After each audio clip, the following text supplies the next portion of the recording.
अभी बिहार में राज्य सरकार ने जाति जनगणना शुरू की है। जाति जनगणना की मांग बिहार में लंबे समय से चल रही थी, लेकिन चूंकि नीतीश जी भाजपा के साथ थे तो उस समय जाति जनगणना कराना राज्य में मुमकिन नहीं था।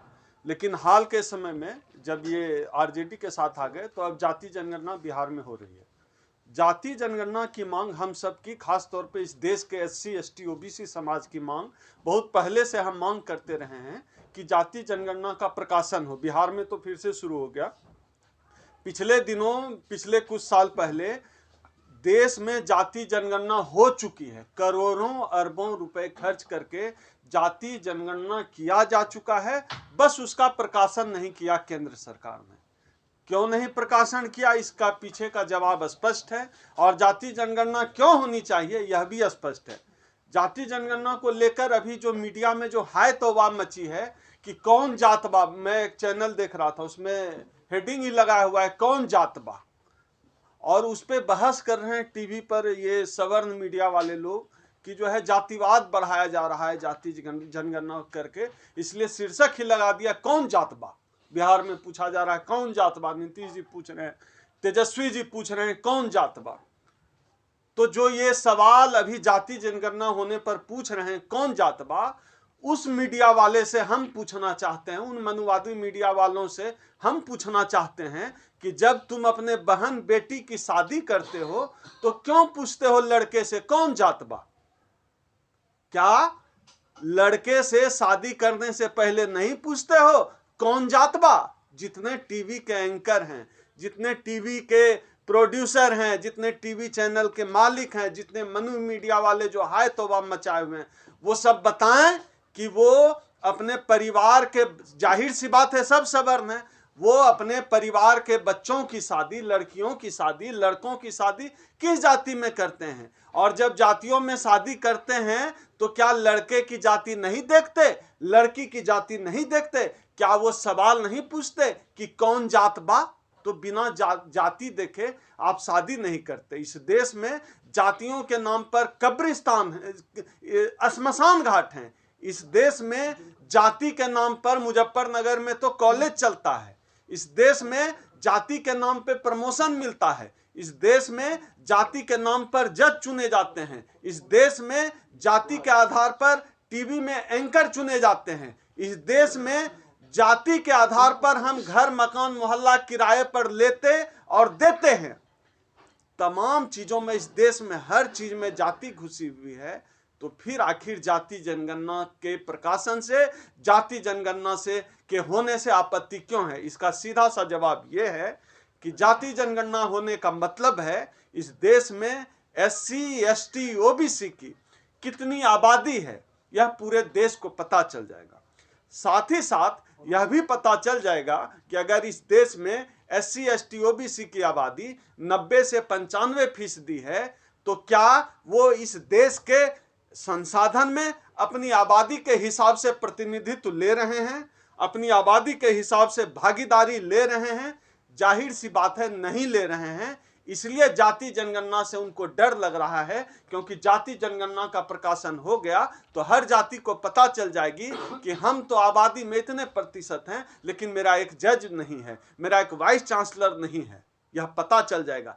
इस बात से इन मनुवादियों के पेट में मरोड़ उठा हुआ है कि इनको पता चल जाएगा। लेकिन हम यह बता देना चाहते हैं, यह जो जाति जनगणना हुई है, यह जाति जनगणना का जब प्रकाशन होगा उसके बाद इस देश का एससी एसटी ओबीसी समाज चुप नहीं बैठेगा, क्योंकि हमें पता है कि हमारी आबादी इस देश में बढ़ी है और हमारी हिस्सेदारी कम हुई है। अब हमारी अगली लड़ाई आबादी के हिसाब से भागीदारी होगी, और जो बिहार का जो जाति जनगणना का प्रकाशन है उसको होने के बाद उसको सैंपल माना जाएगा कि जितनी आबादी बिहार में बढ़ी है उसी के हिसाब से, उसी अनुपात में पूरे देश में एससी एसटी ओबीसी समाज की आबादी बढ़ी है, उनका प्रतिनिधित्व बढ़ना चाहिए, उनकी भागीदारी बढ़नी चाहिए। इस मांग के साथ हम लोग आगे काम करेंगे। सर, कानून के तहत मतलब जातियों को कई भागों में बांट दिया गया है। जैसे उत्तर प्रदेश के अंदर निकाय चुनाव के अंदर ओबीसी का आरक्षण खत्म कर दिया है, जबकि मध्य प्रदेश, छत्तीसगढ़ के अंदर वो आरक्षण लागू किया गया। नहीं, ये तो पूरे देश में हो रहा है। जहां भी बीजेपी की सरकार नहीं है, वहां की सरकारें लगातार SC ST OBC को उनका हक देने की कोशिश कर रही है। लेकिन जहां बीजेपी की सरकार है, जाहिर सी बात है बीजेपी की सरकार होने का मतलब सवर्णों का शासन, बीजेपी की सरकार होने का मतलब मनुवादियों का शासन, बीजेपी की सरकार होने का मतलब SC ST OBC के खिलाफ होने वाला शासन। SC ST OBC के खिलाफ जब ब्राह्मणों का, जब मनुवादियों का शासन होगा, उसका यह मतलब होता है कि ये लोग SC ST OBC के खिलाफ काम करेंगे। ये SC ST OBC का आरक्षण कैसे देंगे?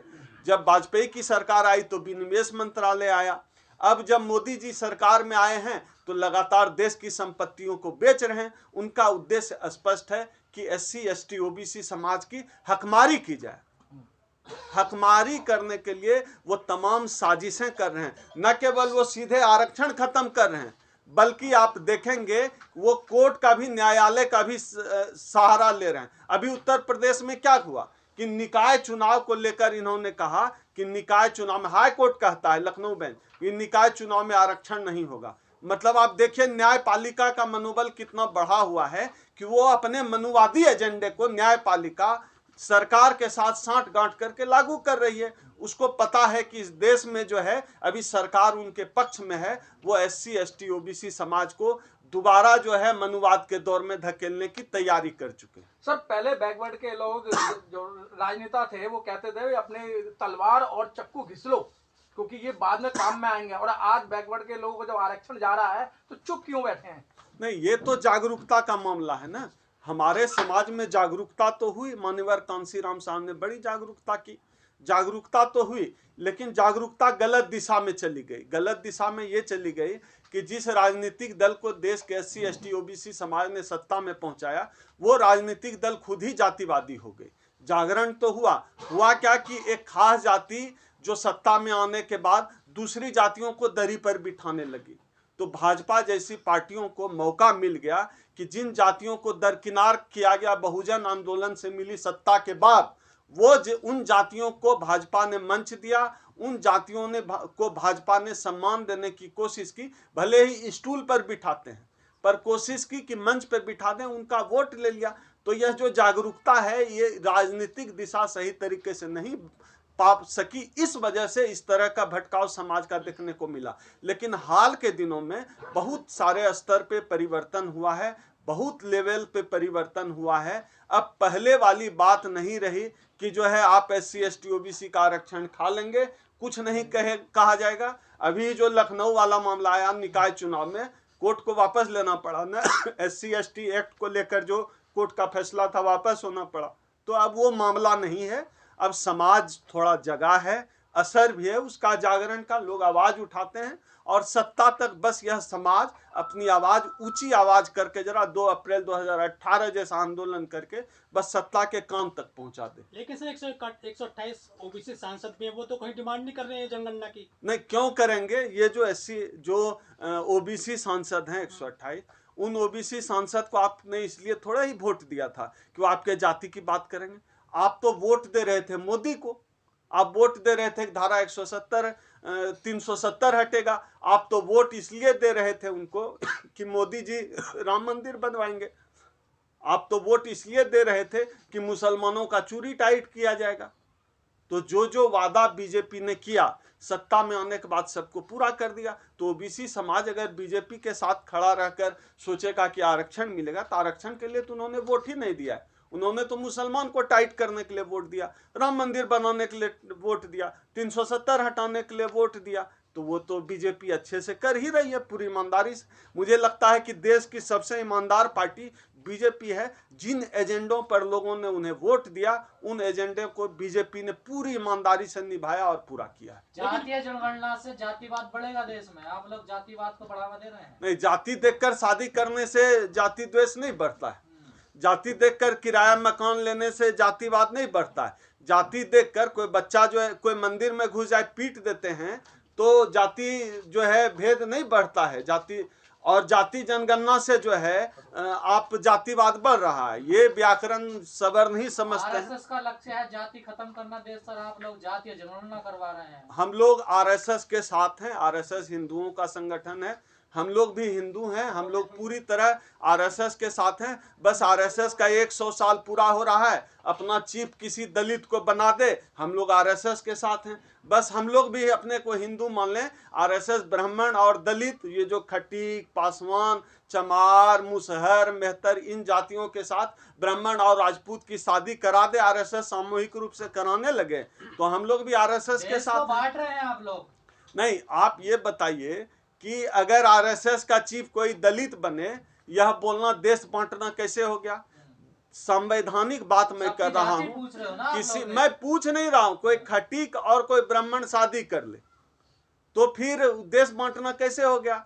और शादी, आप जब शादी करते हैं, कोई ब्राह्मण जब शादी करता है तो ब्राह्मण देख के ही शादी करता है, कोई ठाकुर राजपूत शादी करता है, ठाकुर राजपूत देख के ही शादी करता है, उससे जातिवाद नहीं बढ़ता है। हम ये कहते हैं कि जाति के आधार पर शादी नहीं हो तो देश बंटने लगा। ये कौन सा तर्क है? इस तर्क को कौन समझाएगा? हम तो क्या छत्तीसगढ़ में भी होगी अब जाति जनगणना?